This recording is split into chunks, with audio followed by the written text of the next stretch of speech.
Knox Game Design, August 2021. Strategy Guides. Welcome everyone to Knox Game Design for August 2021. So this month is going to be a little bit different. I wanted to do something a little bit fun, kind of a history lesson. I'm going to be looking at strategy guides, and not just any strategy guides, but old classic strategy guides for NES, Nintendo games, and Super Nintendo games back in the 8-bit and 16-bit area. So yeah, I found a box of, I got tons of old Nintendo Power and players guides and things like that. So I just want to go back and take a look at some of these. Yeah, so I was really trying to remember what was the first strategy guide that I got. I had like a subscription to Nintendo Power, but there were some other ones that I wanted, like, for instance, I think this was the very first one that I really wanted because I had Super Mario Brothers for the NES, so this was How to Win at Super Mario Brothers.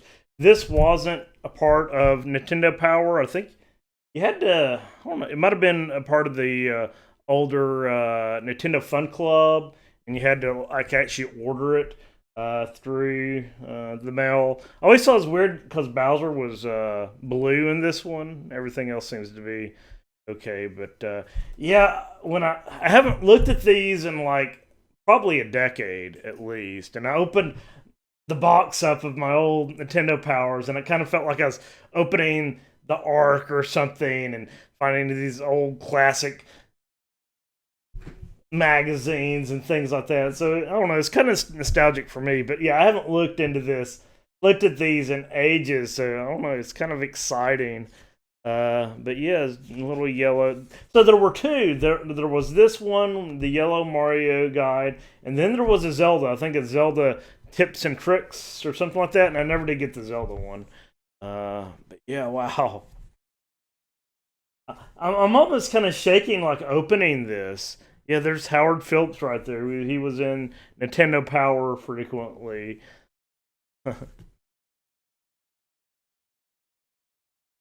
Super. And here's some art I've never seen before of King Koopa.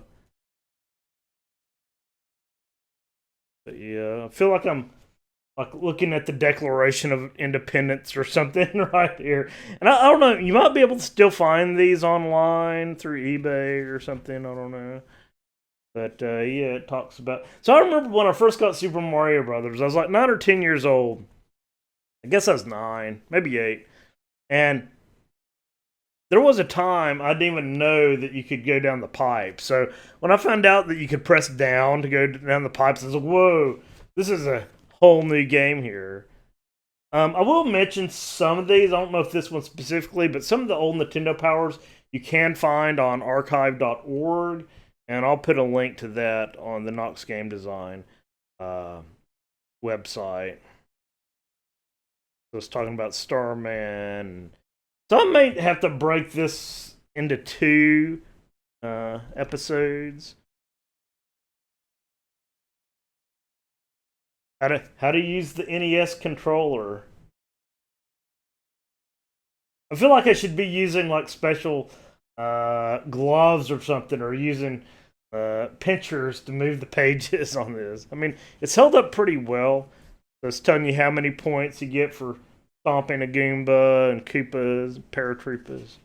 I remember when I was a kid somewhere, I had like graph paper, and I'd like draw out all the Super Mario characters and color them in on graph paper, and I'd put them on the wall in my bedroom. I was really proud of those.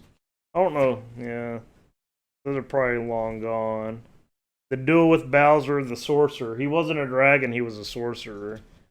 I got so many of these guides, and this is going to be really long to go through all these. But yeah, I kind of like. So I haven't looked at any of these like in decades, so I kind of wanted to go through these like live here, so I can kind of get like my reaction looking at these old strategy guides. But yeah, it looks like they hand drew like level 1 right here.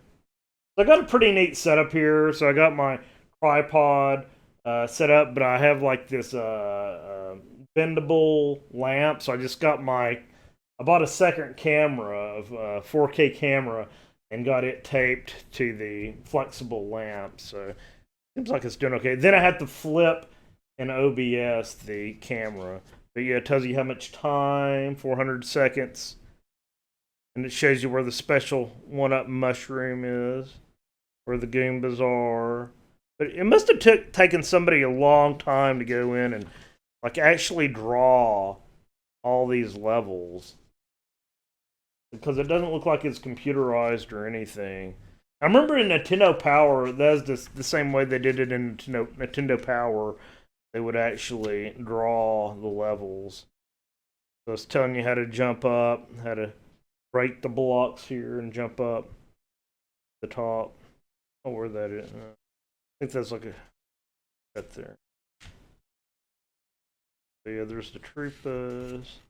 So it's got at the bottom coins, 1-up Starman, power boosters. They definitely spent a long time. There's Bowser right there on the fire bridge.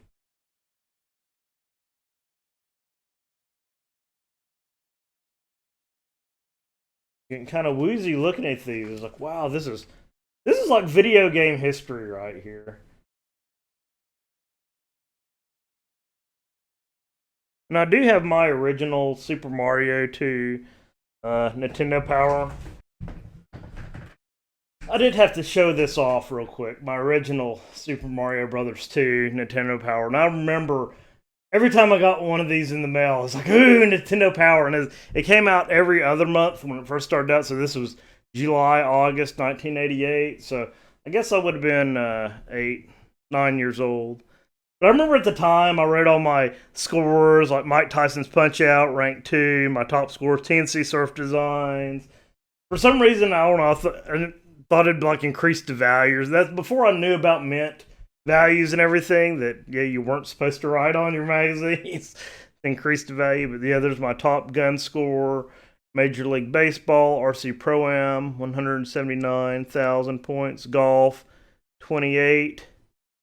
Guess that's 28 strokes. Donkey Kong 3. And I used to rent a game at Hollywood Video every weekend, so I think these were Legend of Zelda got through level 1. Is that level 1? Yeah. But yeah, that's the original right there. I think I got Nintendo Power for like 2 or 3 years. And then, yeah, I think when it got to the N64, I was definitely at a Nintendo Power by N64. But yeah, I'll just flip through this one a little bit more. There's bullet bills on World 5, World 4 with the mushroom pedestal things. I was kind of curious if it's got to show the warp zone. So let's look at level 1, 2. Level 2. Yeah, so it shows like the warp zone right there. The warp zone pipes to world 2, 3, and 4 from the right. See what's in the back. Yeah, piranha plants and bullet bill are similar. Yeah, so they don't shoot at you whenever you get really close. What is in Mario's mind?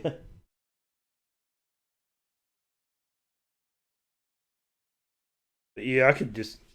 The sky bonus is identical to the 1 and 2-1 bonus area. But yeah, I could spend forever looking at these old things. Auto Boo. Starting in this world, the evil Bowser comes equipped with hammers. It's much more difficult to survive because the hammers can hit you on top of the lift. Beware. So here's where it tells you about the flagpole and the fireworks, if it ends with a 1, 3, or 6. So that's something you probably... I definitely didn't know when I first played Super Mario Brothers. He's just like, oh, hey. Oh, look at that. It's in Ninja Turtles. Now, why is that in here? It isn't stuck in here. Yeah, it must have just fell in there. Huh. Ninja Turtles were definitely popular at the time. It wasn't a part of the Super Mario Brothers strategy guide, though. Somehow that got stuck in there. Yeah, there's level 8-4. Princess Toadstool is held in this room. Yeah, the identity of... So this always confused me in Super Mario Brothers. Like, if you killed Bowser with fireballs, it always turned into one of the other little minions a gray version of the other minions. I guess it's like the fake Bowser's there.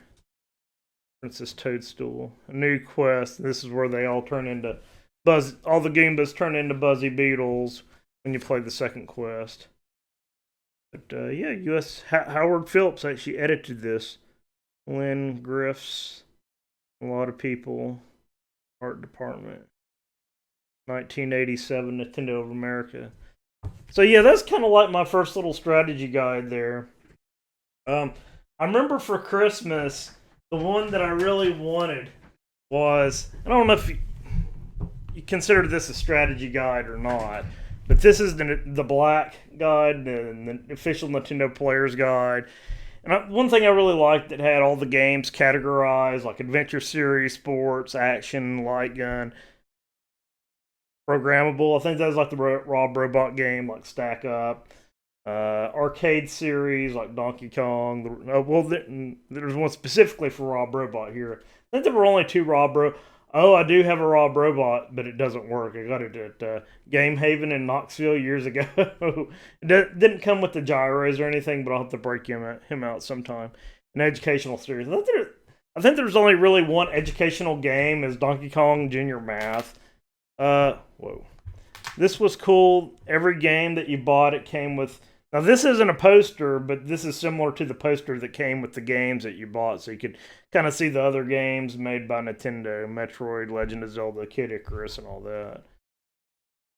So there's a little welcome message. I really do feel like I should be using plastic gloves for this. Like the oils. Hey, look at that. This belongs to Levi Smith right there. Yeah, so this was, Howard Phillips was the editor. I think Howard Phillips did a lot for Nintendo back in the day, and he probably doesn't get enough credit. Everybody talks about Miyamoto, Shigeru Miyamoto, but Howard Phillips did a lot to promote Nintendo in the United States. So this shows you all the games that are in here. See, this one really doesn't want to bend. So here's Legend of Zelda. So I think with this guide, it only gave you, so there's like all the enemies and Link and the old woman. Gave you an overworld map. This actually went up to level 6. Yeah, so you had to figure out level 7 and 8 on your own, which is kind of a downer. That's one bad thing about this guide. It doesn't take you all the way through the games. But here's Mike Tyson's Punch-Out!, Glass Joe, Von Kaiser, Piston Honda, King Hippo. I remember I always had a hard time with King Hippo until I learned the trick. Got to hit him when his mouth is open. I think I learned that from this guide here. There, yeah, went up to Bald Bull, then Mike Tyson at the end. They really didn't even give you any tips to beat Mike Tyson. Well, here it goes. Comments and hints from the start of the first round through 130. He throws deadly dynamite punches, so be careful. It just says be careful. Yeah, Commando. So it was cool because I think, Commando was a Capcom game, so they did include games from other publisher. Well, I don't even think they were called publishers back then. They were just like a different game developer, not first party. Here's Super Mario again. I was never able to do the 100 lives trick. Everybody talked about doing that, and I couldn't ever do it. So yeah, this is kind of the same thing, but yeah, somebody else drew all these maps of Super Mario Brothers. They look like different maps than the other guide that I had. Ghost and Goblins, Pop Gun. So they have Konami games as well. I actually went back and played this not too long ago, and I was able to get up to, I can't remember. I think I did beat it. I can't remember.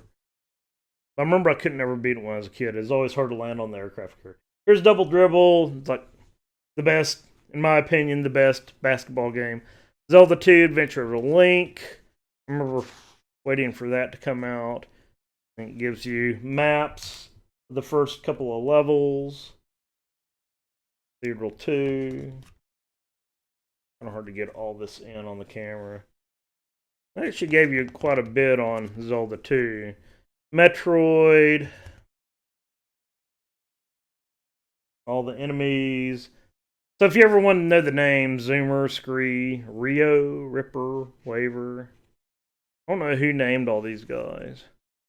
And these maps were itty bitty itty tiny. It's almost like you need a magnifying glass to see those. It gives you tricks in Metroid. See this Rad Racer right here. Yeah, Rad Racer, one of the original Squaresoft games. Yeah, 1987 Square. See, when I was a kid, I always knew Square as being the creator of Rad Racer, and that's even before Final Fantasy was really a thing. So anyway, yeah, Kid Icarus. A lot of old classic games. Thumb through here. Yeah, it looks like it gave you quite a few maps in Kid Icarus. Pro Wrestling, yeah. I never owned Pro Wrestling until I went and tried to collect all the games. But that was about, that's probably 20 years ago. But yeah, I rented this when I was a kid and really enjoyed Pro Wrestling, but I don't think I ever beat it though. I like playing as the Amazon, the little lizard creature. Castlevania. I think it had Simon's Quest. Excite Bike. Donkey Kong. Arkanoid. I never really played much Arkanoid. Russian Attack, another Konami game. Donkey Kong. Rygar. Rygar was a Taito game, I believe. No, Tecmo. Rygar. Never played much Rygar when I was a kid.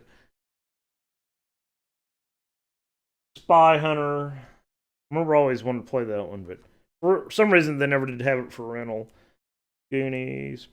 So I guess the whole point of this is like, well, this really isn't game development, but part of the thing is like, well, you got to give people, I don't know, I guess you got to have this type of stuff built into your game or have it available online, because if people don't have an idea how to play your game or how to get through it, then they're not going to play your game. So I think having guides is very beneficial, even though not many guides are still printed in magazines or paper anymore. So here's a game guide. So this is kind of the same games, but I think they had some games that weren't included. I guess this is kind of like a little appendix, just like descriptions of a lot of the games. But yeah, it looks like they had their Data East claim. They had their 5 or 6 little developers there. Yeah, they only allowed certain developers to publish on the NES, and there's a whole story about Tengen and Atari like putting unlicensed games on the NES. And I think there were probably lawsuits and all that. They had the black cartridges that were kind of weird. And yeah, programming. What is programming? They got Load Runner and Wrecking Crew as programming games. I guess it means you can create your own levels. Burger Time Arcade. There's Gyromod. That's probably the first Side Duck Hunt, the first NES game that I played. Coming Attractions right there. Appendix right there. There's like the original NES games right there. But yeah, I got tons of magazines and stuff that I can show off at a later date. Back to these here. So, I'll pull this one out next. So this was Dragon Warrior, and this was included, I believe, in a copy of Nintendo. I can't remember which Nintendo Power, but I consider this to kind of be the first real, what we consider as a strategy guide, where it kind of gives you details about the enemies, even though the other ones were strategy guides. But this was kind of like the first one that I remember that went into depth on a specific game. and can't give you kind of some of the backstory and how to play the game, spells and items. They had really great hand-drawn art in these. That's one thing I really liked about these old Nintendo Power strategy guides. And I remember this one was really beneficial because it told you how much the spells cost, which you could probably figure out through the game. But this is the real thing. Is like knowing how many hit points each of the enemies had and how much experience they gave you, and like Golem has a weakness for beautiful music, so you could play the flute or lute or whatever it was. But this is kind of like the first what I would consider a strategy guide, where it tells you in depth about all the enemies and things like that. I can't remember. It's one of the early editions of Nintendo Power, and I think it just came as a I don't know what you call that, where it's just kind of folded in the magazine. As your level rises, you will also learn spells. So it told you at what level you learn each of the spells here. That really great hand-drawn art for the enemies right there. Using an item during battle. Gave you maps of the dungeons. So some of the dungeons were dark, so it kind of helps you out there. You didn't have a torch, you'd use this guide and figure out how to get through the dungeon without using a torch or your radiant spell. Dragon Lord. So this kind of told you the difference between strength and agility, attack power, defense power, all that. Yeah, so that was the... Wow. It's kind of a classic. It's Dragon Quest in Japan, and I think it's everywhere now. It's Dragon Quest. It's originally Dragon Warrior in the United States. So $2. It says $2.50, but I know this came with Nintendo Power. But maybe they had this separately on these stands. I don't know what this was. There's Nintendo stuff that you can buy, and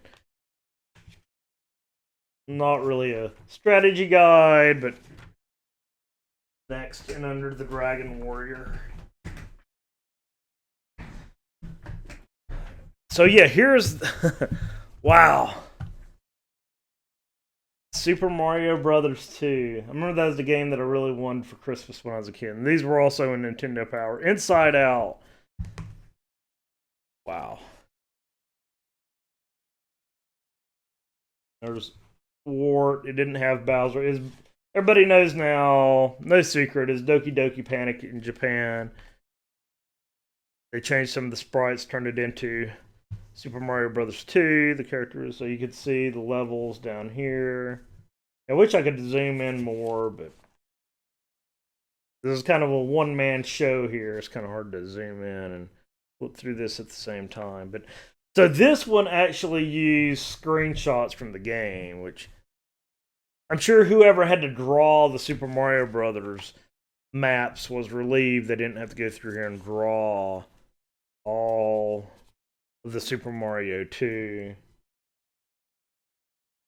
maps. But yeah, I remember the digging. I actually used this kind of digging mechanic type thing in my last Ludum Dare game. I need to go back and finish that sometime. But yeah, this really feels like video game history here. Super Mario Brothers 2. And everybody knows in Japan is Super Mario, like, is re-released later as Super Mario USA, and Super Mario 2 was a different game. It's kind of like a expansion almost, or additional levels, DLC almost. Super Mario 2 in Japan for original Super Mario. Yeah, so they got a drawn picture of Mario there. Sleeping. They kind of kept the same story, I guess, where they're in a dream. And it's always weird at the beginning of the Super Mario 2. It's like, well, he's in a dream, and then he wakes up and he sees exactly what was on his dream. But then at the end, it's really a dream. So it's like a dream in a dream or something. Or it could have just been a mistranslation. It's just one dream all along.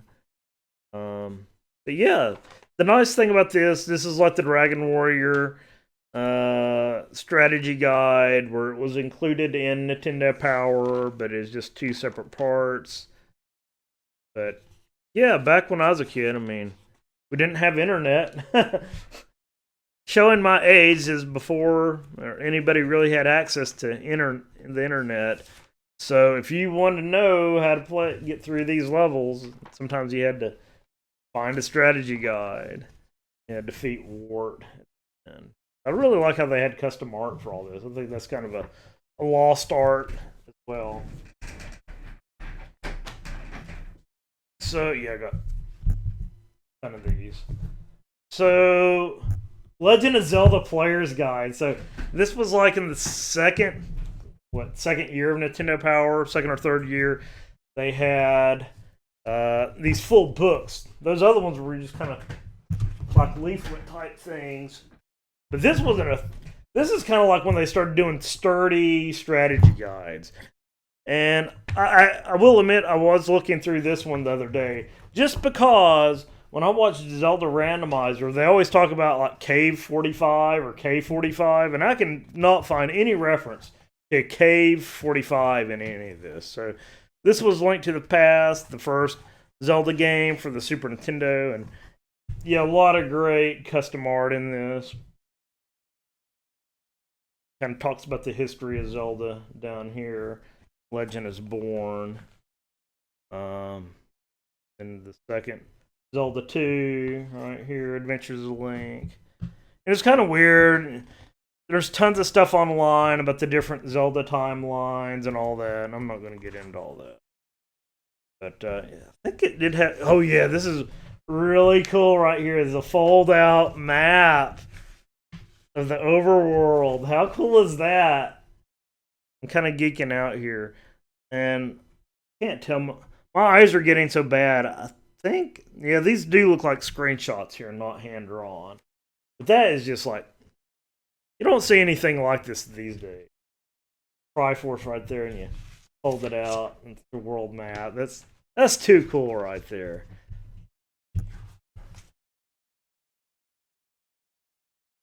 Link in action. Yeah, I don't want to spend forever going. Like, I could probably spend an hour through each of these strategies, and that may be what I do in the future. Like, go through each. So these were hand-drawn level maps right here. So somebody actually had to go through and draw all these. Like, really great art. And like I was saying, some of these you can find online on archive.org. Somebody scanned in a lot of Nintendo Powers. I don't know if they scanned in all the strategy guides. Like Hylia. Somebody had to draw all this out. That's pretty amazing. Look at that. There's Ganon's Tower or Tower of Hera, I think.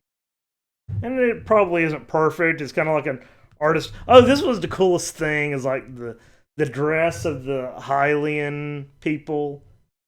It's pretty cool because they took the game. They kind of added a little bit to it, and just added a little bit, I guess, to the lore, things like that.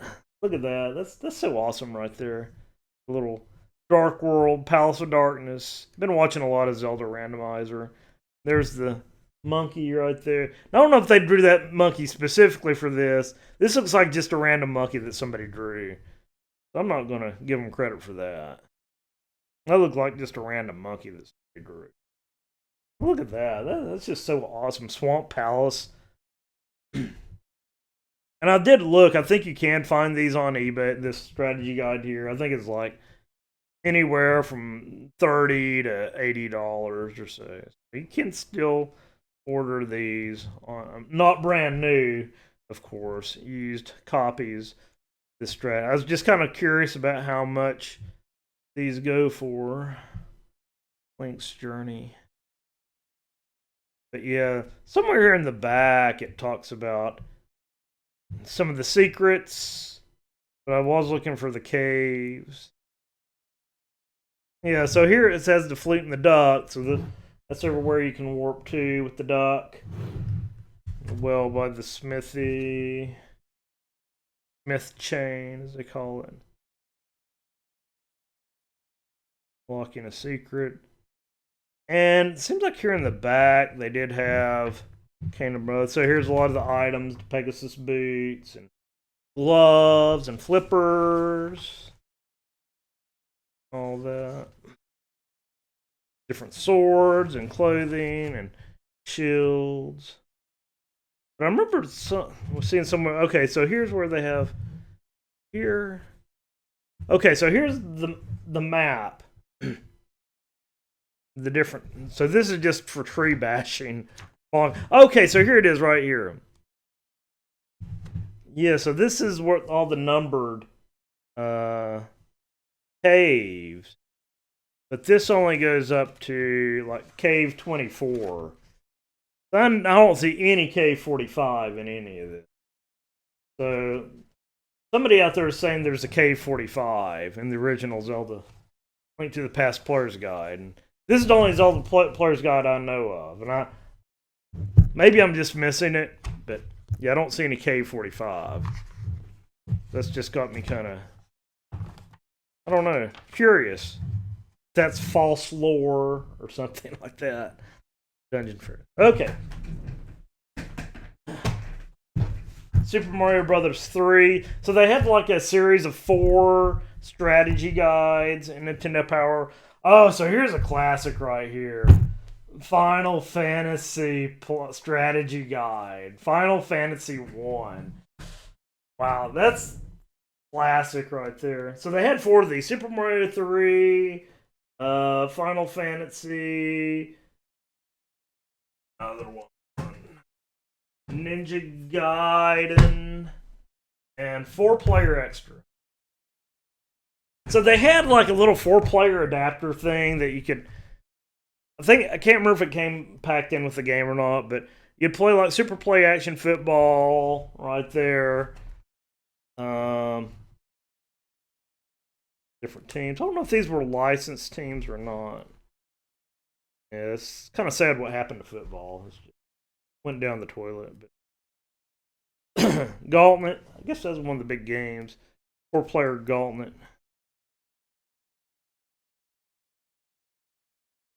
Holding these open. I'm trying to zip through these. This is already up to 30 minutes here. World Cup Soccer. I never played that. I can't remember if the 4-player adapter came bundled with the game. I never had a 4-player adapter. Super Spike V-Ball, that would have been fun to play for. I never had like 3 other Super Off-Road. I never had 3 other friends to play with. But yeah, it would have been cool to play 4-player Super Off-Road. King another volleyball and very cool. Yeah, look at that. Maybe I shouldn't show my address there. It does say Levi Smith. That's not even my current address anymore. But back when I lived in Georgia. Ninja Gaiden 2. Now this was cool because I had like little comics in here. The characters and the enemies. And the maps, so they just did screenshots, but it's like all these cinematic scenes in Ninja Gaiden 2. They actually like made a little comic out of it. So what was cool back then is like people that could draw comics actually played the game, or maybe they worked really closely with the developer, I don't know. But it wasn't just like random cartoons, comics. It actually followed the game pretty well.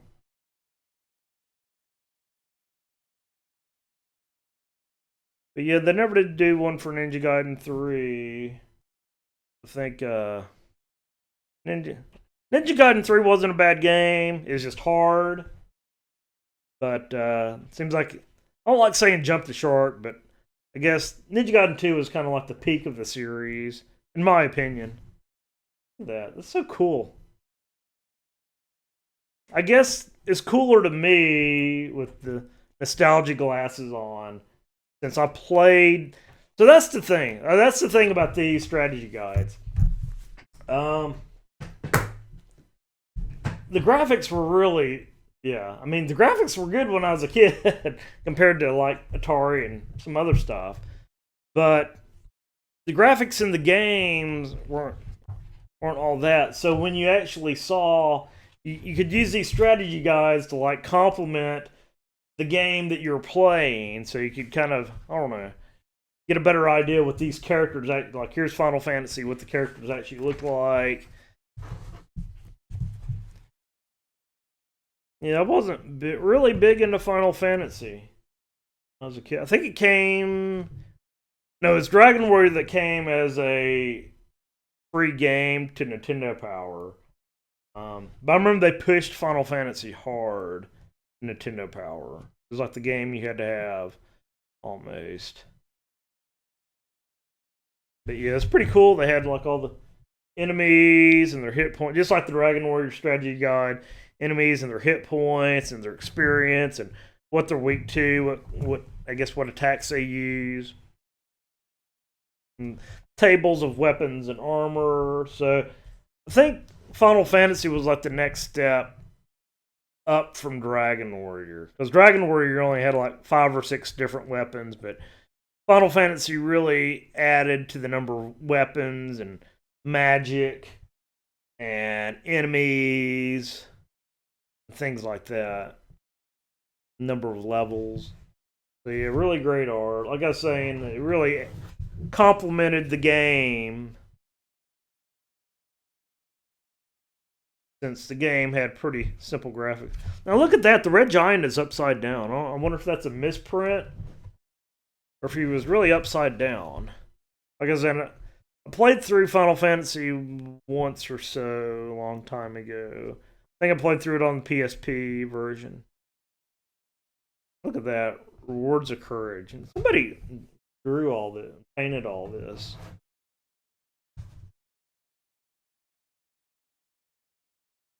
And I don't think these drawings were from like the instruction manual or anything. It looks like I folded a page right there. So they actually did a lot of these drawings specifically for this strategy guide, Quest 10. Adamant. Chaos. Battle with Chaos. That's Final Fantasy right there. So Super Mario 3, yeah. Remember playing this when I was a kid. Basic moves. This had the new suits to Hammer, Mario, Tanuki, Frog, Raccoon. Oh, so it actually was called Jugum's Cloud in the strategy guide. I always just thought it was Lackey 2's Cloud. But I guess I didn't learn till years later that Lackey 2 was actually the little guy on top of the cloud, not the cloud itself. But yeah. All the Koopa kids, Larry, Morton, Wendy-O, Koopa, Iggy Koopa, Roy Koopa, Lemmy, Ludwig.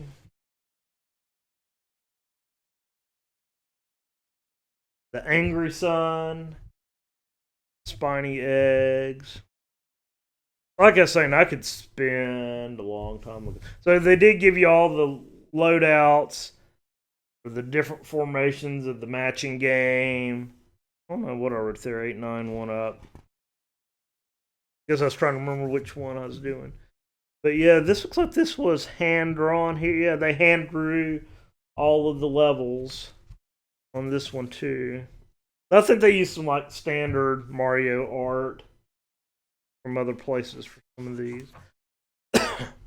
World 2 tells you what items are in the world, the overworld map. Tells you about the warp whistles, how to get to World 9, or 8 or 9. Yeah. That's a misprint.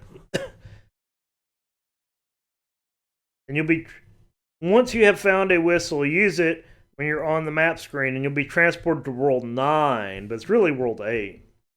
Not 7 through 8, not 7 through 9. So there were errors of these. But yeah, I can't remember. Does it tell you how to get the? So I remember like the big deal when I was a kid was the movie The Wizard. As I supposedly the kid figured out how to get the first warp whistle. First time he's ever played the game, and he figures out how to get the. And that's back then when I thought movies were like halfway legitimate and everything. Is that then you realize, oh yeah, it's just a movie. Yeah, the well-hidden room holds the whistle. There's enough room to fly after you get rid of the dry bones. Fly left, up and off screen, then fly right. The screen will screw right. When you can't go further, stop flying and press up. So it tells you how to get the first warp whistle right there. I don't know about the one on the white block. What level is that? 1-4. Where's the one with the white block where you hold down? Yeah, right there. How to find the first whistle. I always considered this the second whistle because I didn't find out about this one until everybody knew about the other whistle because it was in the Wizard. So I always considered that the first whistle. But yeah, hold down for 5 seconds. But yeah, really good stuff in here. Nintendo Power was awesome back in the day, and it seems like it was fairly cheap.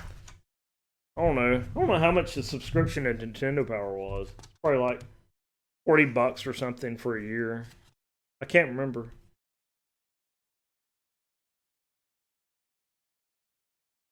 Look, all the nice custom art. So yeah, I know this really isn't game design, but more of a history lesson. Looking back, what had been done in the past. Maybe people would start doing strategy guides again. I like strategy guides because you could. What was this? One of my drawing, Simpsons drawing that I did. I like drawing Cupid Kids, apparently. Simpsons. Yeah, I did a lot of drawing back when I was a kid. I haven't drew anything in years. World 8. Yeah, it's funny they had World 9. That misprint. There it is. World 8-1. Finally a normal world. I told you about the quicksand trick. How you can go down in the quicksand. There's the final battle with Bowser right there. Yep. Mario. So then they had a Nintendo Power issue just on Mario 3. But I think the strategy guide was better.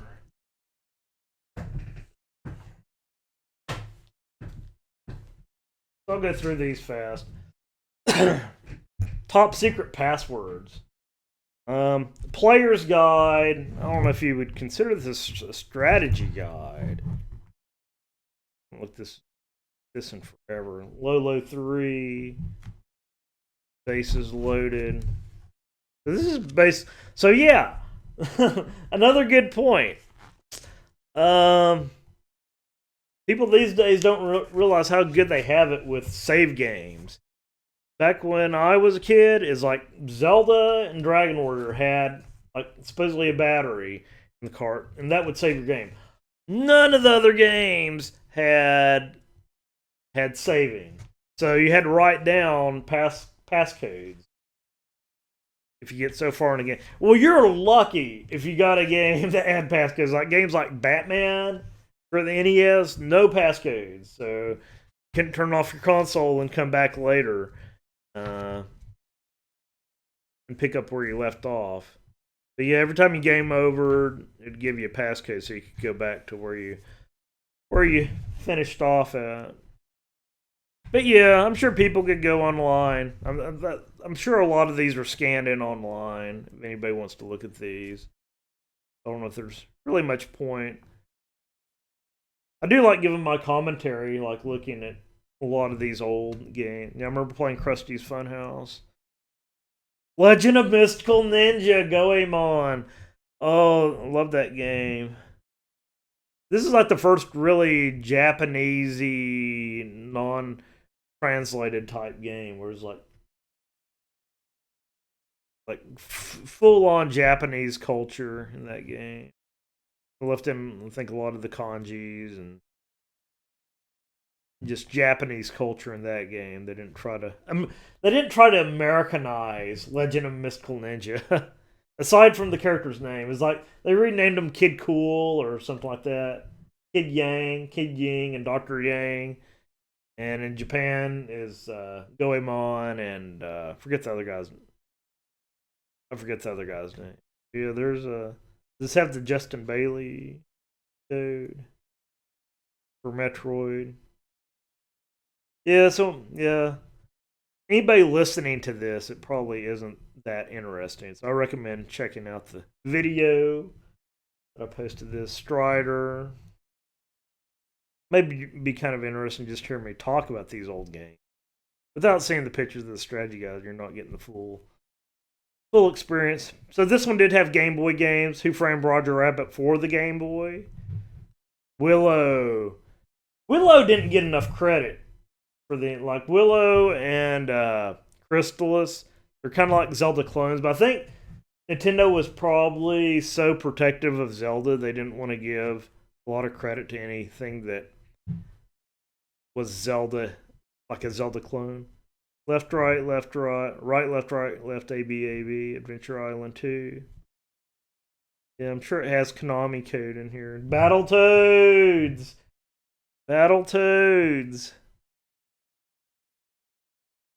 Love Battletoads. Battletoads was really hard though, but I watch people like play these speedruns now, and like, it's insane what people can do. I mean, I had tons of problems on like the little jet ski level, going up and down. Operation C for Game Boy. Robin Hood, Rocketeer. There you go, Rocketeer. Super Smash TV. No Brothers. So yeah, this is just all. Oh, there's this Konami code, or this is Konami code.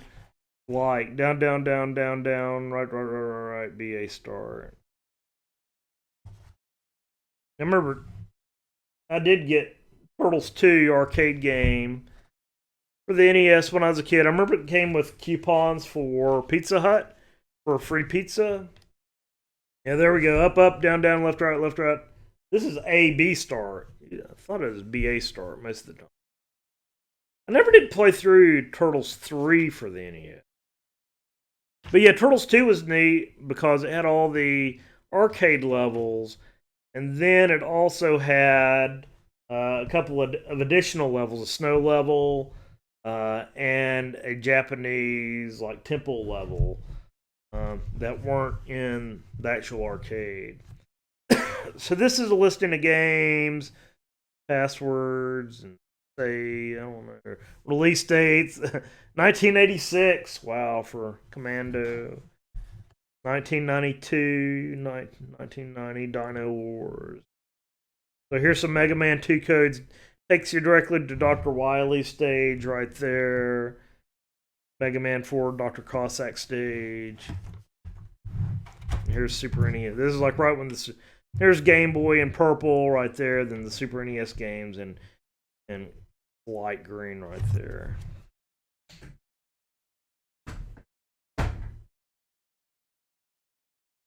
Here's a strategy guide specifically for Game Boy. And by the way, I have like a collection of Tekken strategy guides, like Tekken 3, but I'm not going into PlayStation era. That could be a video for a later date. But yeah, Super Mario Land. That's pretty cool. I don't remember this, but they had a whole strategy guide for Super Mario Land right here. This looks like this had a little bit of water on it. A little bit of water damage. No. Yeah, Super Mario Land was always strange because it didn't have like Bowser and Koopa Kids and all that. It's TMNT, Follow the Foot Clan. I remember playing this when I was a kid. It's kind of hard. It's kind of clunky from what I remember. Looks like that's Batman, yeah, for Game Boy. So this was all just Game Boy game. Double Dragon for Game Boy. So it seems like most of the premier NES games also had a Game Boy version. Nemesis. So Game Boy had, it looks like 4 shades of gray or purple, but it's really 4 shades of green. Gremlins 2 for Game Boy. Tetris, general Tetris strategies. I never played Solar Striker. Remember that game? Dr. Mario, Solomon's Club, Gargoyle's Quest. Never played that one. Fortified Zone. Haven't played that one. DuckTales, Capcom. Played a lot of Final Fantasy Legends. That was before I knew it was actually part of the Saga series. But yeah, this was like Final Fantasy Legend was my first RPG. I think I played Final Fantasy Legend before I actually played Dragon Warrior or any of the other Final Fantasies. Yeah, I remember playing this quite a bit. A lot of hours sunk into playing Final Fantasy Legend. So it's pretty cool. It had like all the weapons over here and armor, magic spells, all that. It didn't have. So there were 3 Final Fantasy Legend games for the Game Boy. I think all 3 were from the Saga series. Now there was a Final Fantasy Adventure, which was part of the Seiken Densetsu series. It was like Seiken Densetsu 1, then Secret of Mana was Seiken Densetsu 2, and then Seiken Densetsu 3 was also for the Super Nintendo, but never was released over here. Super RC. Oh yeah, I had a friend. She played a lot of Super. I'd bring my Game Boy to class, and she would play my Super RC program like every day during class. Yeah, so here's like games coming out. Mario's Adventure. Mario's Super Mario. So I guess these are games that are already out. Plus, they actually had ratings for each of the games. I don't know how they came up with the ratings. Yep. I don't know. I just found this in here. It says strategy guide, player strategy guide, but who is this published by? So this wasn't an official Nintendo. This is like all the other Nintendo games that weren't like on Nintendo's, I don't know, premier list. Like the LGNs and I can't think of the other ones, but not your Capcoms and Konami. It's like Capcom and Konami were top tier. Then you had like your Data East.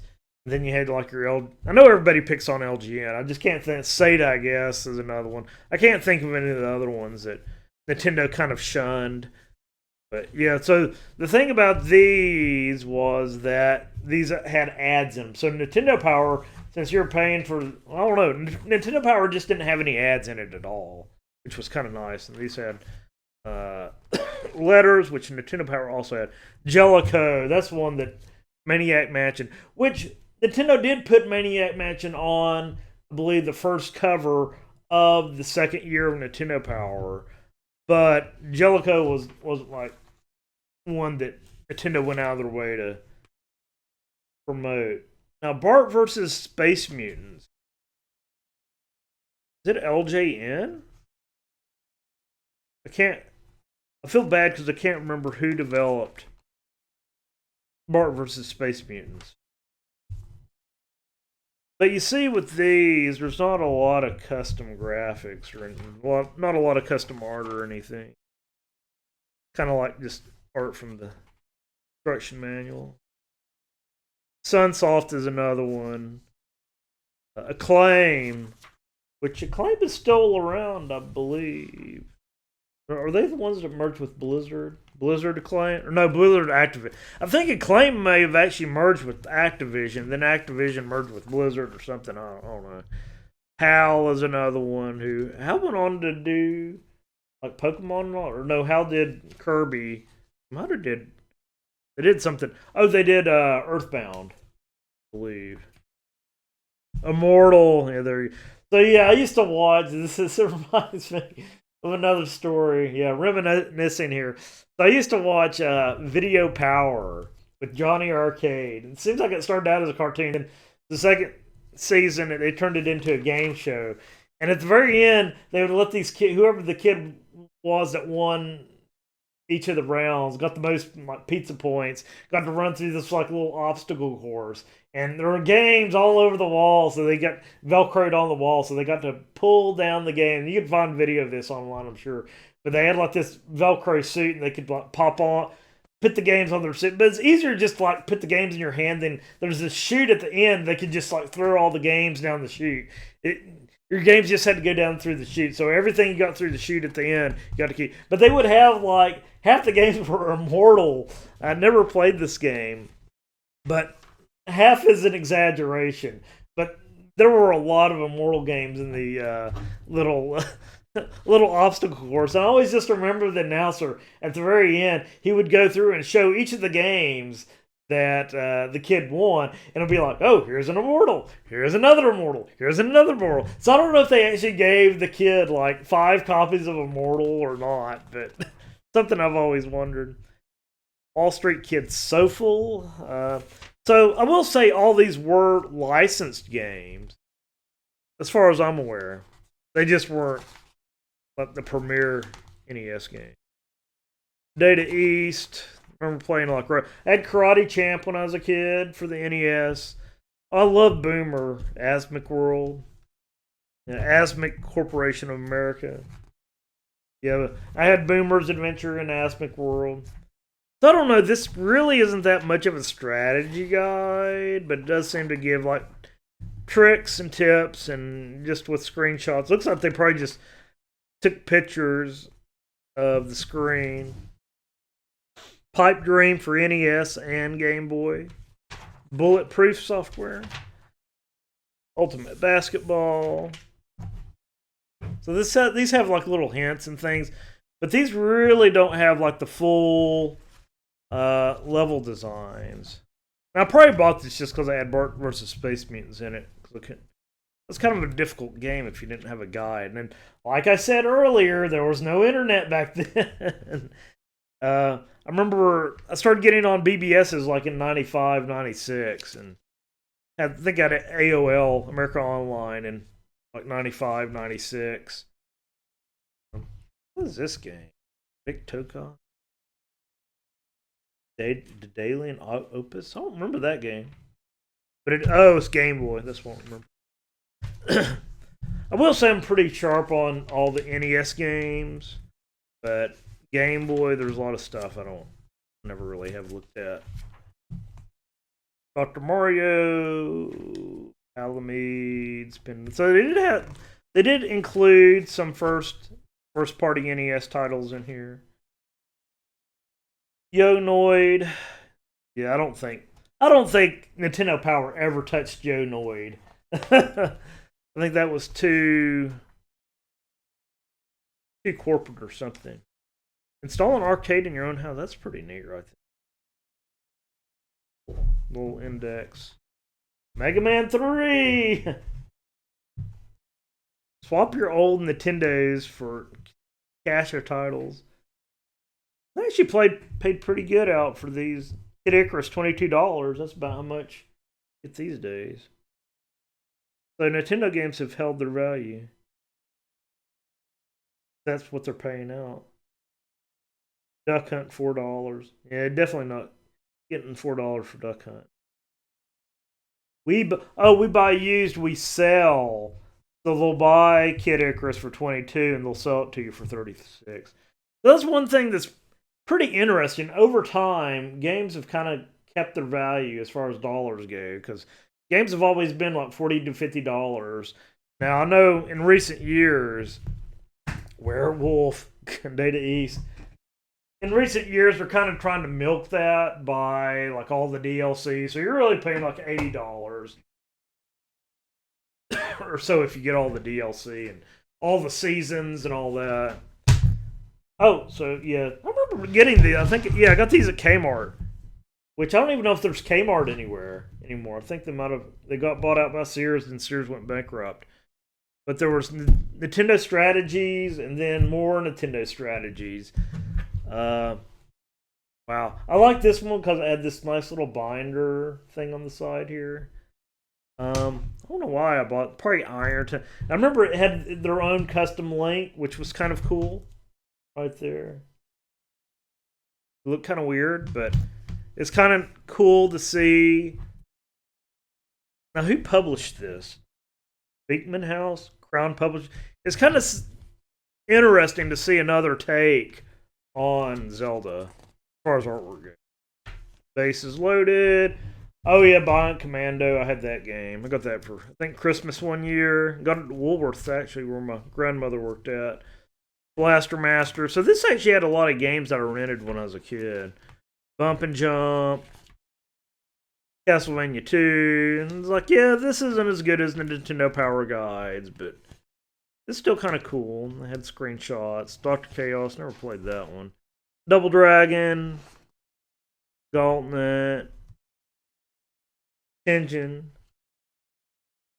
This might have been I think there was both a licensed and unlicensed version of Gauntlet, just like there was a licensed and unlicensed version of Pac-Man for the NES. There was also a licensed and unlicensed version of Tetris, which finding an unlicensed Tengen Tetris was kind of hard back in the day, back around 2000. I actually was able to find one. I don't know what a unlicensed Tetris would go for these days, because you used to be able to go to the local video game shop and buy used NES games, and yeah, those days are gone. Probably one of these days we'll just remanufacture, and you can play a lot of these online anyway. So the one nice thing about this is it has tips for Zelda, how to get to level 7, which Nintendo Power kind of cut you off at or the official Nintendo Player's Guide kind of cut you off at level 6.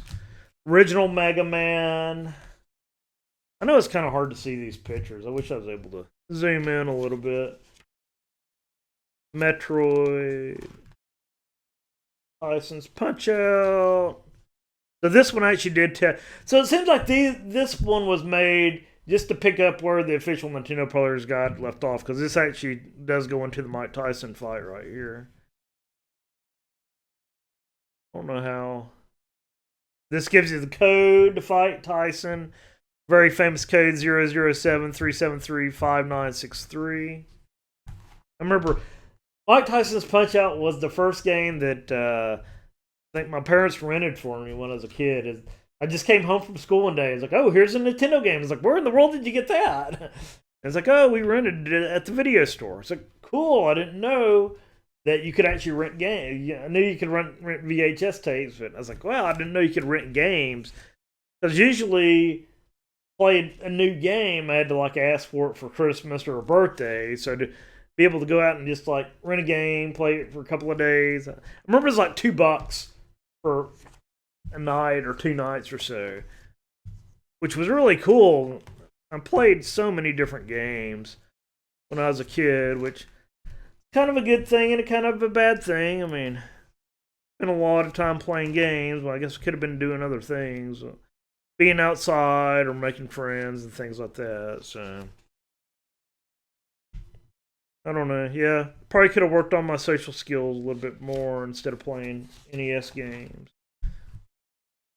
I don't know. Yeah, you get to be in your 40s and you kind of look back on your life and yeah, what could I have done better? But like they say, one life to live. Can't go back and change the past. Zelda 2 Adventures of Link. Now this is cool. Look at this. This is all the different video game publishers.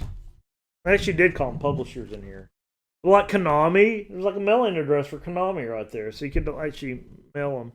Nintendo, Tradewest, Tengen, Ultra. Ultra was another big brand. I don't know if they worked with Konami or what, but I think Ultra made the original Teenage Mutant Ninja Turtles NES game. They also did Skate or Die and a few other games. So Ultra was actually a pretty big developer back in the day. I don't know if they got gobbled up by somebody else or they just quit making games. I don't know.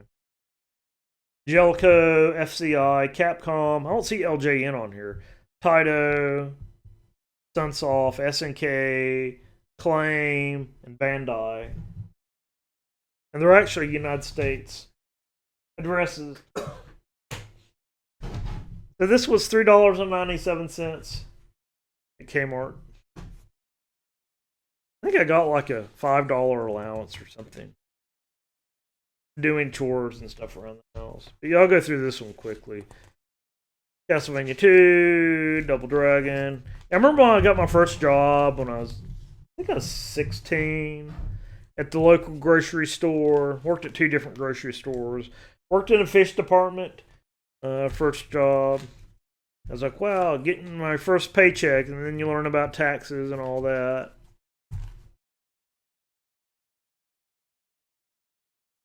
This one doesn't seem to be as pretty as the other one.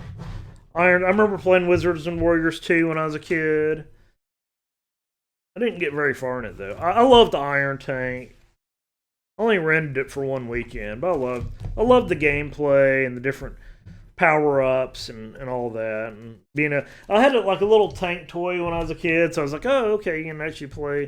Kind of like playing with my tank toy, but it's on the screen. Mega Man 2. Kind of classic right there. Secret Strategy. Hold down A and B buttons while you press the pad in the direction of the boss character you want to go after you hit start. You can change the background on some of the Mega Man 2 screens. That's interesting. Oh, is this a chicken? Yeah, you'll see the chicks. It doesn't change the background of the stage. It just changes the stars into chicks. Ninja Gaiden. So this is kind of neat because the original Nintendo Power I don't think ever covered Ninja Gaiden as far as a strategy guide or anything. Might have been in the the Fun Club News. I don't think it's ever in Nintendo Power Official, which I do have old copies of Nintendo Power News, which I can show another time. So yeah, I don't know if these are really strategy guides, what I'd consider strategy guides. These are kind of like tips and tricks. Mario 2. Three Stooges, I remember playing that, Activision. Yeah, Three Stooges was great. It was a little bit confusing to me as a kid because it really didn't explain. So this explains how to play all the different little mini games, like the boxing and the cracker eating, and it just seemed kind of random to me when I was a kid, especially if you didn't get an instruction. So when you rent a game, if you went to a good video game store, they would give you the instruction manual, but a lot of times people wouldn't return the instruction manual with the game. So then you're kind of out of luck. But I remember Hollywood Video just started like doing photocopies of the manual and just giving you the photocopies, which was good too. That way somebody just wouldn't lose it and not return it. Zelda 2, Adventure of Link. So they did a little bit of custom art down here. I think this was so cool where they put the addresses. Acclaim, Oyster Bay, New York, Activision, Capcom, Santa Clara, California. I'm sure these aren't the official world headquarters. These are just American mailing addresses. Ultra, Trade West, Tecmo, Konami, Nintendo of America, SNK, Taito.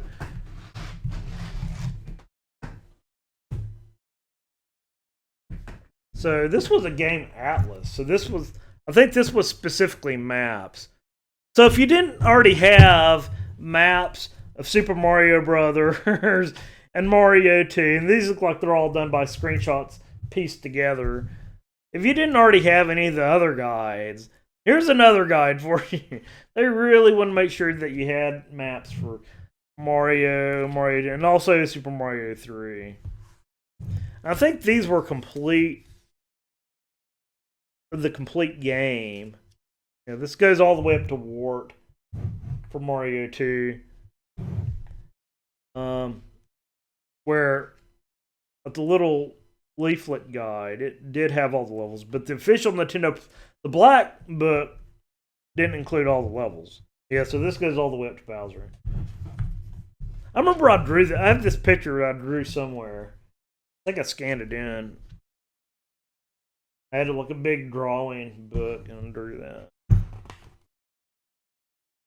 Yeah, so this is like a full Zelda guide with all the levels. Yeah, this goes all the way up to level 8. But it's like by the time I got this one came out quite a bit later. By the time I got this, I'd already beaten the game, so it wasn't too helpful. But it does also have second quest. So it shows you where all the invisible walls are and everything. Adventures of Link. So I think they actually took like the map from a Nintendo Power and pasted it in there maybe. Oh, and I have like all the inserts from the posters from Nintendo Power, which I used to have all the Nintendo Power posters from the inserts. I used to hang them on the top of my bedroom wall so I could look at them at night.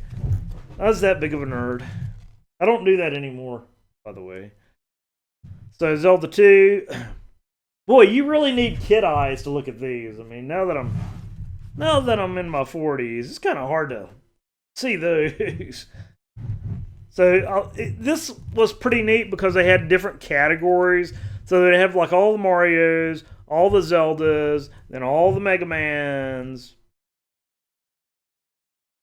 and then Adventure Island, which there's only, or not Adventure Island, Star Tropics. There's only one Star Tropics at the time, but they actually did have a sequel, Zoda's Revenge, I think. Then they had the Disney. I remember getting Chippendale's Rescue Rangers for, I think I got Rescue Rangers because I asked for it for a like a summer present or something. It wasn't like a birthday, but it was like, okay, I finished all my classes and it's like a good grade present. That's what Rescue Rangers was. Ninja Magic, Ninja Gaiden games, Ninja Gaiden 2. Did it have Ninja Gaiden? Nope, only Ninja Gaiden 1 and 2. Now this is cool. They had both Teenage Mutant Ninja Turtles, which the first one I believe was Ultra, as I said before. Yeah, Ultra.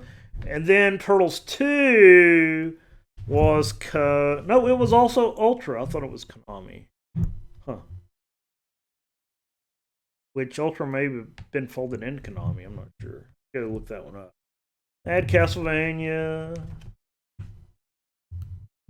And Castlevania 2, Castlevania 3. That's about it. Yep.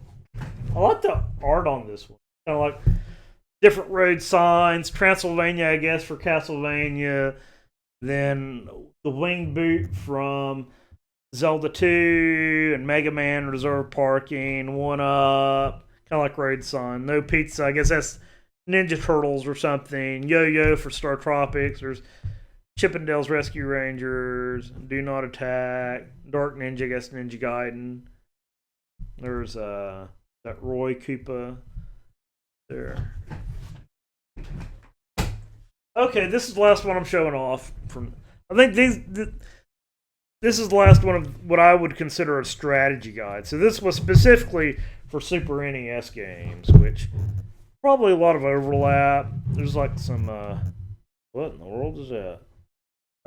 F-Zero. So this had Super Mario World.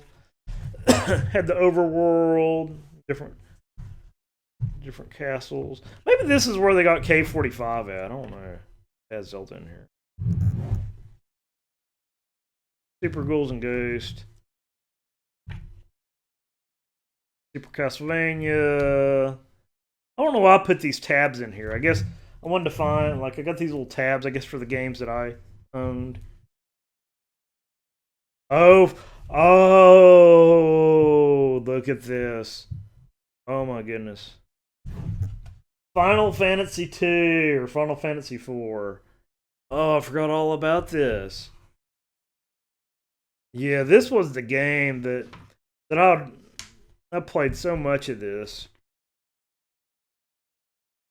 when I was a kid. Wow. I forgot all about this being in here. I had Pilot Wings too when I was a kid.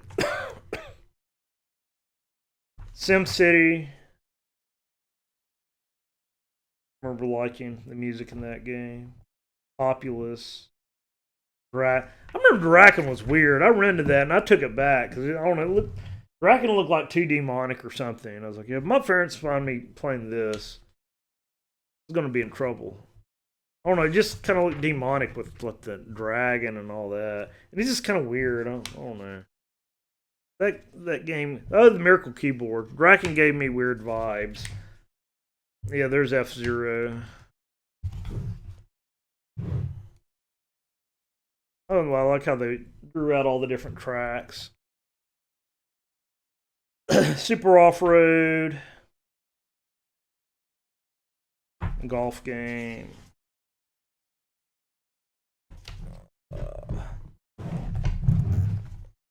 Kind of hard to flip through this with these tabs in here.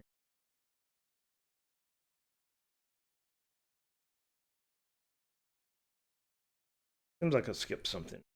Got Pilot Wing. Lagoon. Yeah, I rented this. I really like that game. Wanderers from Ys, the very first one. Like, they made 1 million of these Ys games. YS, written YS. Yeah, there it goes. Wanderers from Ys, pronounced E-A-S-E. I actually told you how to pronounce it right there. Okay, here's... So is this where the 45 is? No. Wait. So this has a map key, and it goes up to 40. Where's that cave? Yeah, it's that cave right there. They say it's called Cave 45. But I can't find any evidence of anywhere where it's been called Cave 45. So I'm starting to think that's a bunch of hooey, the Cave 45. ActRaiser. Look at that. Paperboy. Oh, I love Joe and Mac. It's so colorful and everything. I really enjoyed that game. Mystical Ninja again, Goemon. So it didn't give you a lot on these games, just some like quick tips.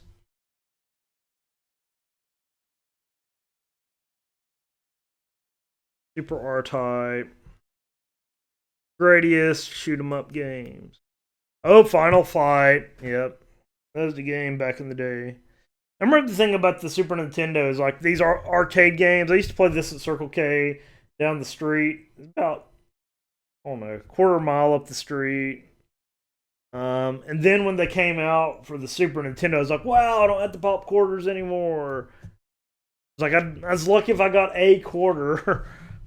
And I think that was before I got an allowance or anything. Like scrounging up quarters. Castlevania 4. But anyway, Ghouls and Ghosts. I wasn't in Ghouls and Ghosts. Mario. Yeah, so that's Super NES Player's Guide. Anyway, so that's the strategy guide. I don't know, overview, I guess, for Knox Game Design, August 2021. I thought it was fun going back and looking at. I hadn't looked at any of these probably in 20 years, so it's pretty cool to open the old box of old magazines and check out some old stuff. And yeah, I may do another one of these. I'm thinking maybe next month I'll do promoting your game, or no, distributing your. We've already done promoting your game, so you can find that from a year or two ago. I think I'm going to do distributing your game. How to simple different ways, different sites you can use to distribute your game. I've got some other ideas. So yeah, just going to keep plugging along, trying to do these ones. Hope people found this fun and interesting to watch. Like I said, if you're listening to the audio, you might want to go find the video version. There's a lot of neat things to look at in this. Anyway, appreciate everyone listening and watching. See everybody back in a month.